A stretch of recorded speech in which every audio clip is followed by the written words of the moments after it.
welcome to my kitchen, and today we're going to be canning some of Rick's chili. You may have seen in a previous video that I was doing the sourdough bread. That day Rick made, my canning pot is full of chili, and this is a 21 quart pot, I believe, but there's a mess of chili in here and I want to can it, and I had him make it with the express intention of pressure canning it. So today is the day. It is Sunday. It is January 15th. And I'm going to can this up. I'm going to do a variety of sizes. I'm going to do some quarts and some pints, because I think, you know, maybe only one person wants some chili. Rick can crack that open for his lunch and be done with it. And the quarts we'll use for supper. And I know that I showed you how to do the spaghetti sauce. It's a very similar process. If you want to know how Rick makes his chili, then you can go to his Woodsman chili video. I'll put a link below, and you can see how he does that. It's fabulous chili. There's really nothing outrageously special about the way he does it, but he mixes it together in such a way that we really, really enjoy it. This time, however, we added a can of chopped chipotle peppers to this, and it is amazing. And we also added a beer, and it made it really yummy. So I'm going to start by filling a couple of these jars. You can see this is completely cooled. Now, last night after supper, you know, this had simmered a good portion of the afternoon, and it's nice and thick. And last night after dinner, I just put the lid on it and I slipped it onto the back burner and I let it sit there overnight. When I woke up this morning, it was still warm. Go back a minute. Oh, sure. Show them how big the pot is. Oh.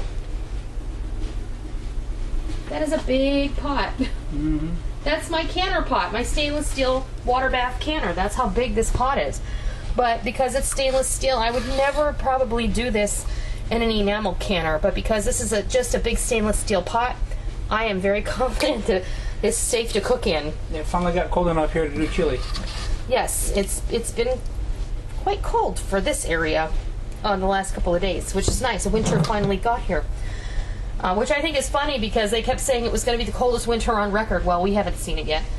So now I have prepped my jars. We pulled them out this morning, and I filled my sink with hot soapy water. I washed them. Oh, that's too much, but oh no, it's just right. That's right. You want to leave head space so it's about at least a half an inch.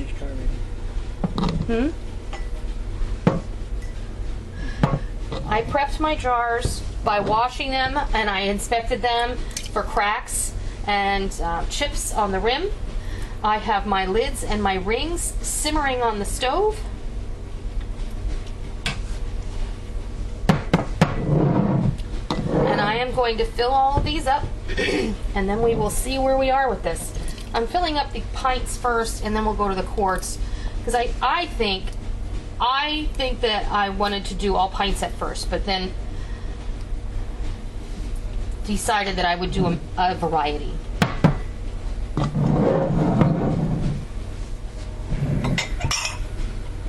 Oh, I shouldn't have touched the inside of those. Huh? I shouldn't have touched the inside of those. No. It's all right. Your hands are clean.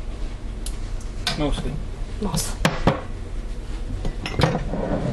So I figured I would do 7 pints and 7 quarts, and then we'll see where we are and how much chili we have left after that. If we have some left but it's not enough for a jar, no problem. I'll just put it in the fridge, or somebody will eat it for lunch today. But I think this is a fabulous way of preserving all your hard work and having some of these, you know, we all make chili with the intention of having leftovers. So what better way than to learn how to pressure can it? Then you have this ready whenever you're ready. And, you know, we all have those nights when we simply don't know what to have for dinner. Well, you know, you see me make tamale pie with leftover chili, and you could do any variety of things. You could just have chili, you could have tamale pie, you could have chili mac or Cincinnati chili. And I know that this isn't Cincinnati style chili because it's not seasoned in the traditional sense, but you could serve this over pasta. It's wonderful over spaghetti. Or rice. Or rice. You could make nachos with this and have a dinner nacho. Chili dogs. You could have chili dogs. You could slice up some smoked sausage and stretch it and put it in here and then serve it over noodles, egg noodles. There are so many different things you could do with this. You could even top off a bean dip with this, or you could make a chili dip with this and some cream cheese. I could go on. There are so many things you can do with chili, and this is your own chili. You didn't go out and you didn't buy it in a can. You know exactly what went into it. You know you're gonna like the way it tastes because you made it the way you like it. So, I'm gonna go and I am gonna finish filling up these jars, and then I'm gonna come back. But before I go, I just wanted to show you that we do have the pressure canner out and ready. And I have put a couple inches of water in the bottom. Scary contraption. I've put my rack in the bottom, and I have prepared my lid by putting some petroleum jelly around the rim. There's my rings and lids. And when we come back, we're going to get this process going. Now, after you fill the jars and get the lids on, it's simply a matter of patience and timing. So, we'll be back soon.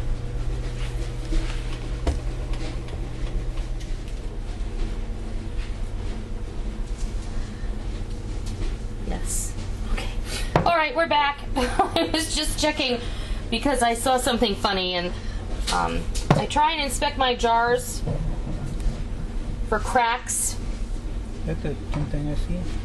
What? Where the seams are right there. Yes, it's the same way on all these jars. Does look like a crack, doesn't it? It does look like a crack, but it's on this one too. See, it's on this one too. So, I'm not going to worry. For the most part, these jars are nearly brand new, so whenever you can, you want to make sure that you get the air bubbles out. So I'm taking, because I cannot locate my bubble releaser plastic spatula weird canning tool, so a plastic knife is just the next best thing, and I can throw it away when I'm done with it. You just want to run your knife in there and release any bubbles that may be in there. The same for this. The only disadvantage you have with the plastic knife is it goes all the way to the bottom with no problem. I would probably like it just a skosh longer, but this is what I got today. Never use a metal utensil when doing this because you run the risk of putting a micro hairline scratch in your glass, and we're putting this under tremendous pressure, so even the smallest little hairline scratch can turn into a crack, which can turn into a giant break and a giant mess and a waste of your time, food, and effort. So we don't want that. All right, now the next thing we want to do is take this damp paper towel and we want to wipe. I'm going to put it over here because that way I'll know it's done. You want this lip to be impeccably clean. You don't want there to be any fat. You don't want there to be any grease. You don't want there to be any dirt or any chili on that this lip. Otherwise, you're not going to get a good seal.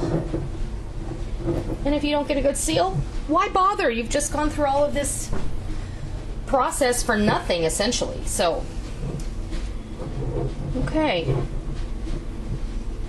Let me go ahead and wipe these off too, since they're already over there. And I got all of this in jars, with the exception of what's in that. That's my lunch. That's Rick's lunch.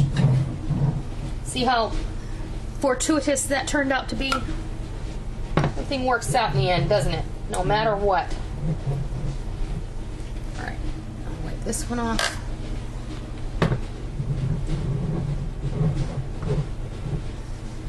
You can do all these in one shot? I'm going to see what fits in the canner. If my calculations are right, I may just be able to get all of these in the canner at once. If not, it may be a couple that won't fit, and then I'm just going to honestly put those in the fridge and we'll have to eat them this week. We'll have chili nachos for dinner, or we'll make a tamale pie or something later in the week.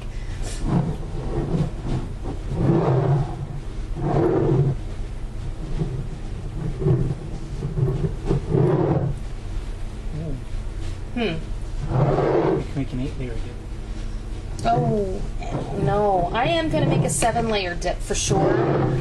Because, you know, we're coming up on Super Bowl Sunday, and I do like to make some appetizers. And I have several appetizers in mind that I did not get an opportunity to show for the holidays are coming. So I've kind of rolled those over into having a little fun for Super Bowl Sunday. So You can make it 8-layer and have 8-layer chili. we could, but I'm not going to. I think she should. I know he thinks I should, but I'm not gonna.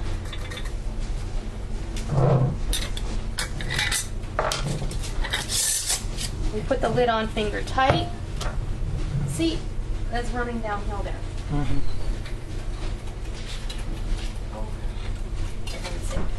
All right, I'm gonna go get the lids on all of these. And then we'll bring you back when it's time to put them in the canner.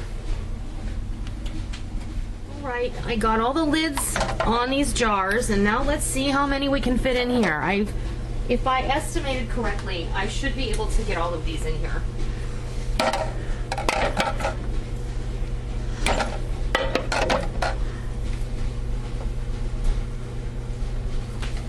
Nope. I'm gonna have a quart that I can't hand. Okay. Let's see what the pints are here.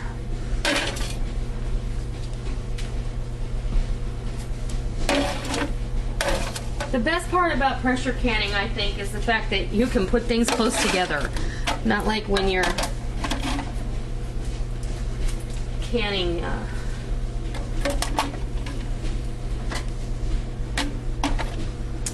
I'm gonna have a pint left over. Perfect. That worked out great.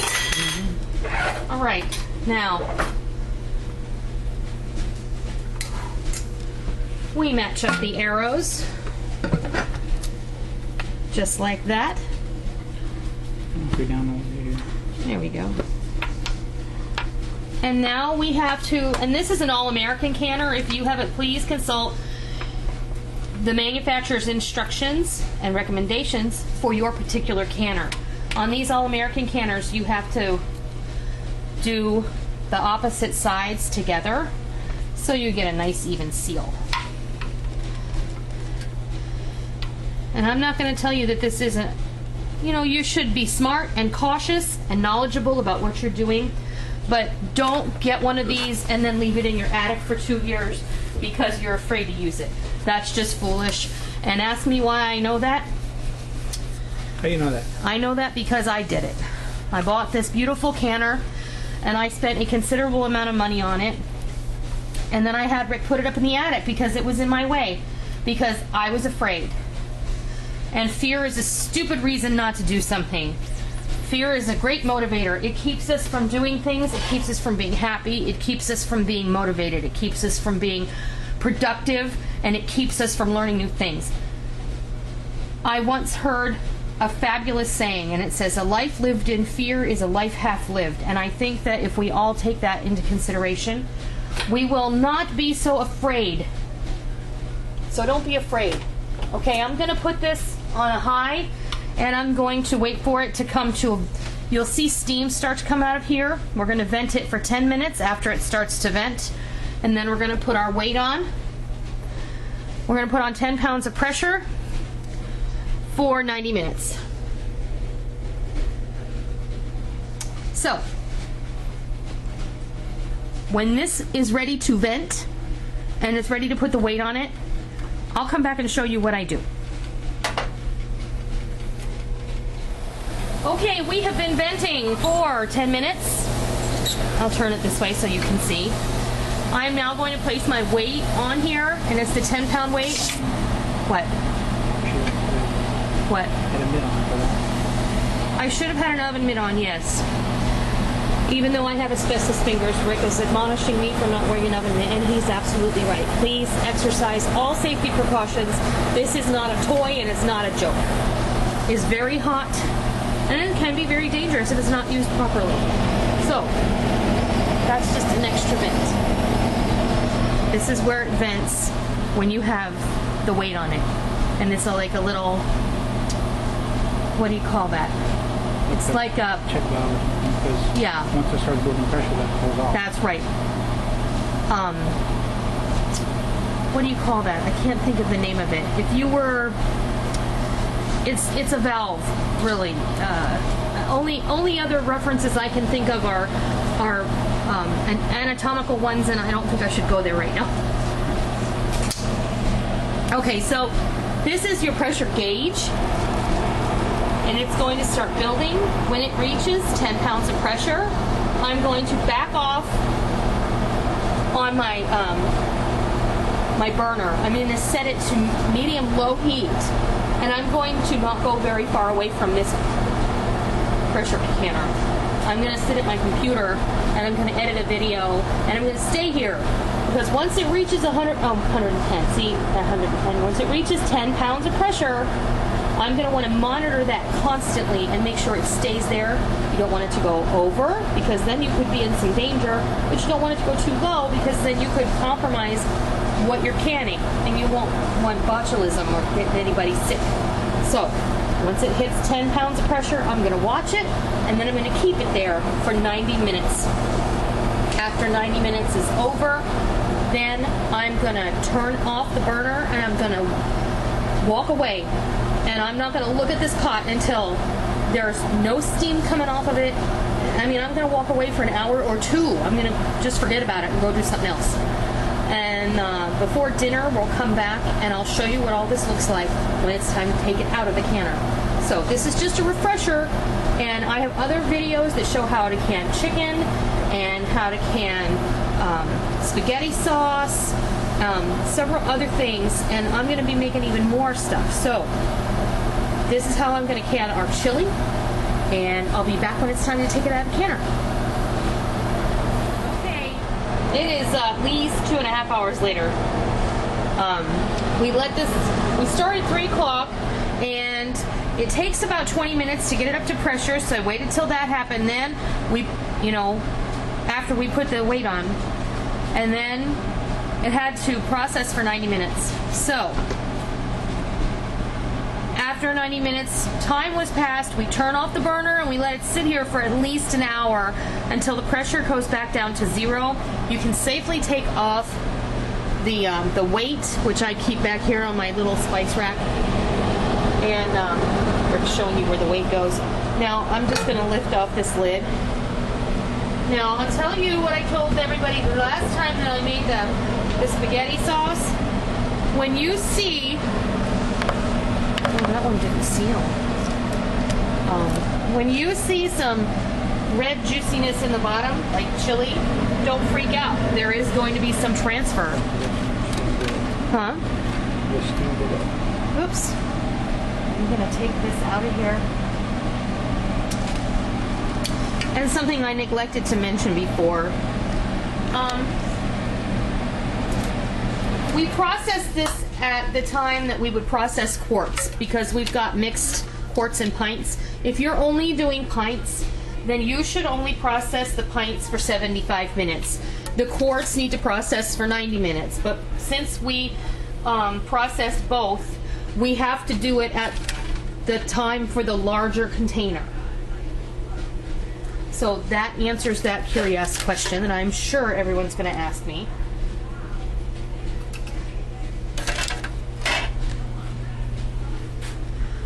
And just set them off to the side. I've got a towel over here. I think for the most part they're sealed. This one isn't sealed, and I don't know if it may seal later, I don't know. If not, then no worries, we'll eat it. We'll just put it in the fridge and we'll eat it later. Let me grab a fork so I can take that rack out of there.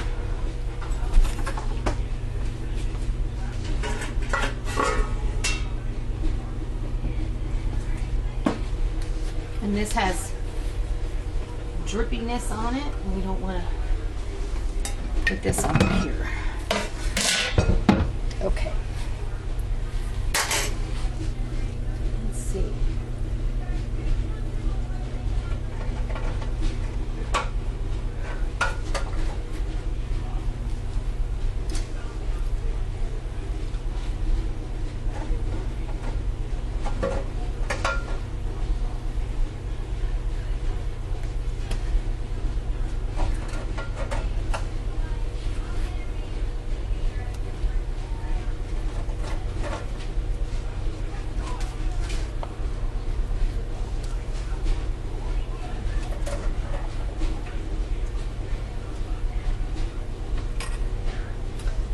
using a towel I don't care about, so it really doesn't matter if it gets stained.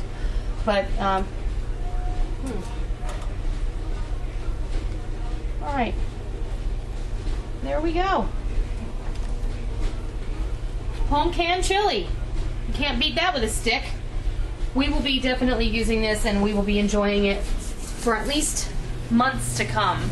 So, another question I'm sure people will ask, how long is this going to last in my pantry? As long as it is sealed properly and stored in a cool, dark place, it will be good according to USDA recommendations for 1 year after you make it. Now, my spaghetti sauce never lasts that long, so I can safely say that my spaghetti sauce lasts 6 months, because that's how long it takes for me to use up a recipe of spaghetti. The last time we canned spaghetti sauce, well, we've done it twice in the last year, so about 6 months has how long that lasts. This, I'm sure, is about 6 months, but it could take a lot less time to eat up the chili. I don't know. So, that's where I'm going to leave you. I hope that this encourages you and inspires you to do something great on your own like this, and to learn a little more if you're curious about canning your own meats, foods, and stews and chilies. So, I hope you try it, and I hope you love it. And until next time, I'll see ya.